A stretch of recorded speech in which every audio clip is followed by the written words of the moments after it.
Hello friends and enemies. As you saw from that intro, I have my Diet Coke Essentials and 5 volumes of Blood on the Tracks. I've started the series and I've done one already, and that was Let's Finish It, right? So the last one I did was Something's Wrong With Us. This time we're reading 5 volumes of Blood on the Tracks, mostly probably from this spot right here because these read so fast. But we're going to start with volume 13 and I will be back probably in 15 minutes to tell you my thoughts.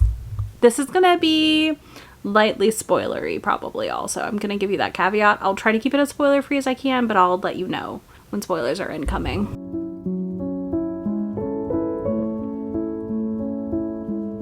Okay, we just finished volume 13.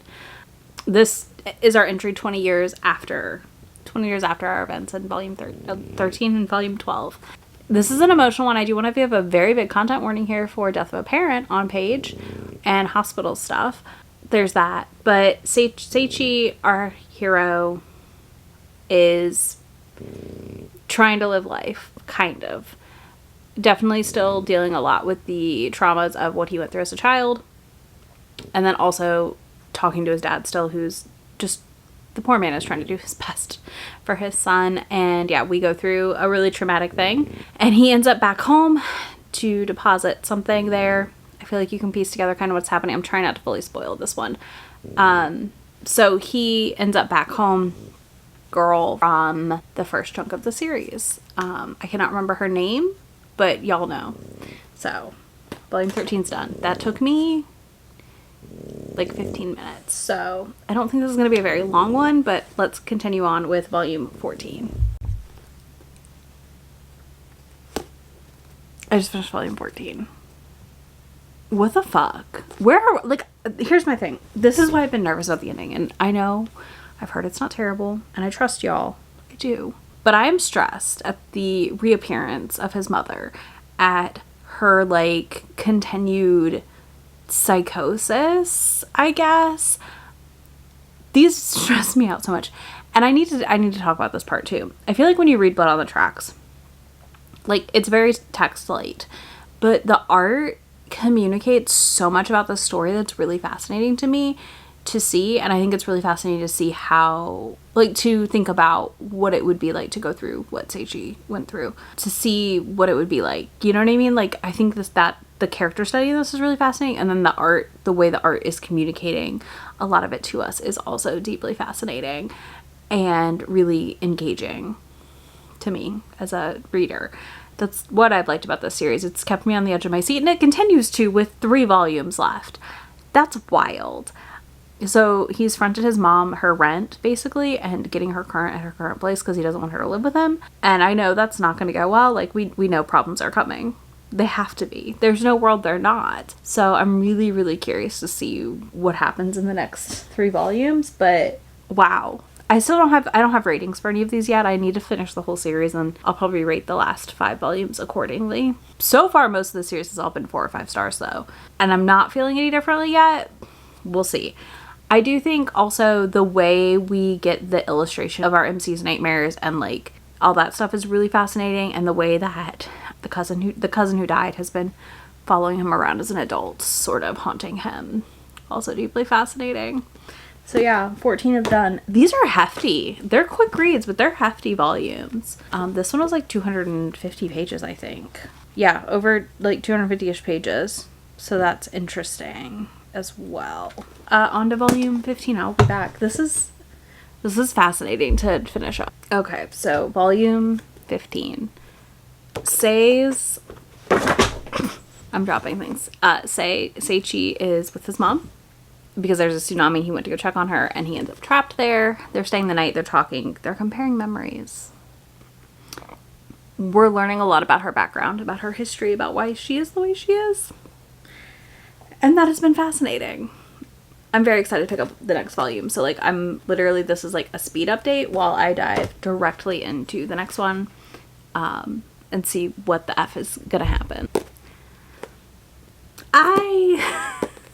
The silent book review trend, that's how I feel right now. I'm what? Okay, so this is clearly dealing with our main character processing and going through grief. And grief for what his life was, what it could have been, what it is, what it really was, etc., is real in this. He ends up having to take his mom in because she fell down the stairs and like has a concussion, is not doing well, and she keeps saying to like let me be. And it is another volume. I'm gonna put a heavy content warning on around caretaking for an elderly parent, death, grief, all that stuff. All the other content warnings this series has honestly hold true throughout, but we definitely are adding in more as we go here. But it's sad. It's a hard read. It's a hard volume. Where we are left with this one though, and what's about to happen, I'm unsure of. In a weird way, I don't know how else to put it. I'm curious and I'm unsure of how we're gonna wrap up after this volume. I'm hoping Seichi can learn to live post everything that's happened to him in 17 and like find, oop, there it is. That is also upside down. And find what he needs in life. But I don't know. I'm curious. I'm really, really curious to see where volume 17 takes us. And I will say this, I've continued to find the art really evocative with the story being told and really beautifully meshing with the story being told. So I really have enjoyed that part of it as well. I'm definitely very excited to see where we're headed in volume 17. So I'm going to read that and I'll be back.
I just finished.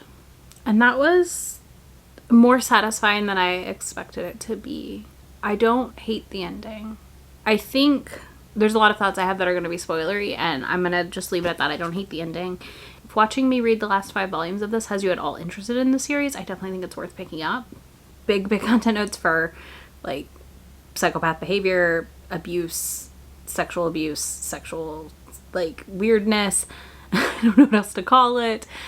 Grief, death of people, death of a child, death of a parent, going to prison, all these things. Like, there's a lot. What I will say that 17 volumes of Blood on the Tracks accomplished better than I ever expected is that we wrapped the story that 12 volumes were considered the prologue of a story.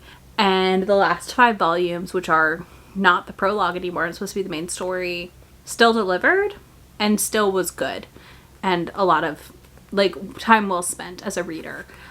I do think if you can get these used, like a full set or close to, definitely a good way to try it. Or if your library has them. I think this is a series that if you like a thriller, if you like a mystery, if you like a bit of horror, proceed.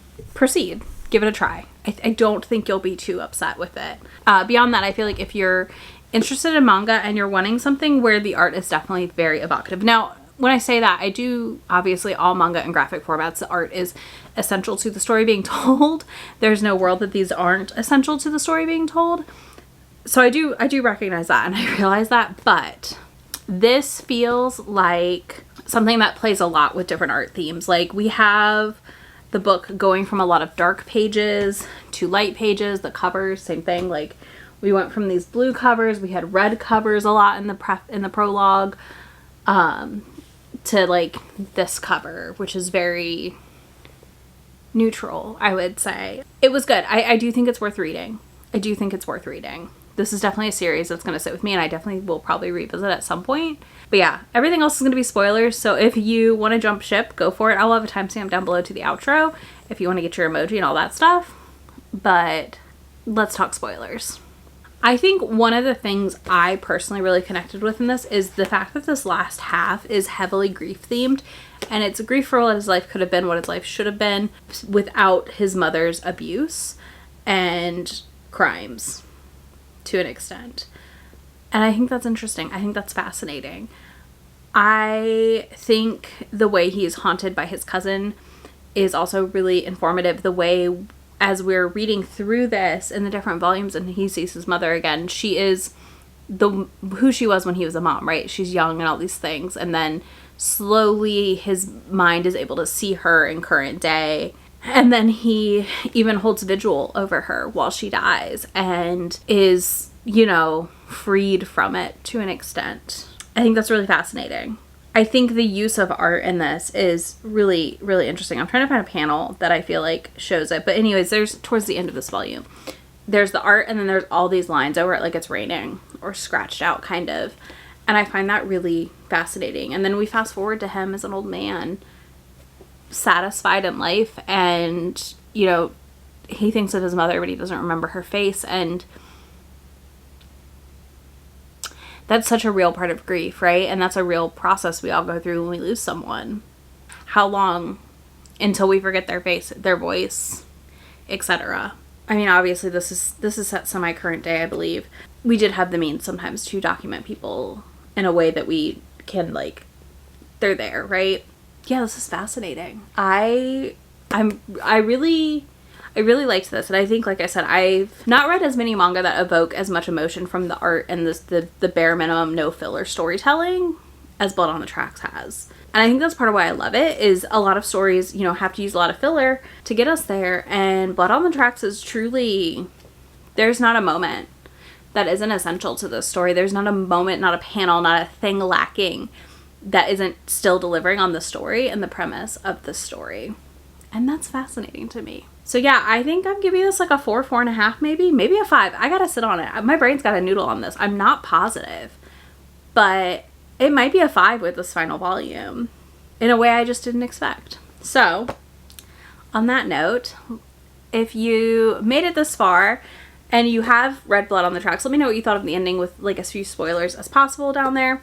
If you haven't, let me know if you want to pick it up or if you've read something like this before and have a rec. If you don't want to do any of that, you can leave me a book emoji because there's a library scene in this. There's actually a couple library scenes in this, which I thought was really sweet. So you can leave me a library book, a book related emoji for the library down below. I'll have links to the series for you, links to be my friend anywhere on the internet that I am, and I will be back in just a few days with my next video. And I've got another one of these in the plans, so coming soon. Bye, y'all. Already packing, come with me. I'm not really asking. We'll get away to a place where we don't know. About to see the world in action, what we can be. Life with no distractions. We'll get away. This is what we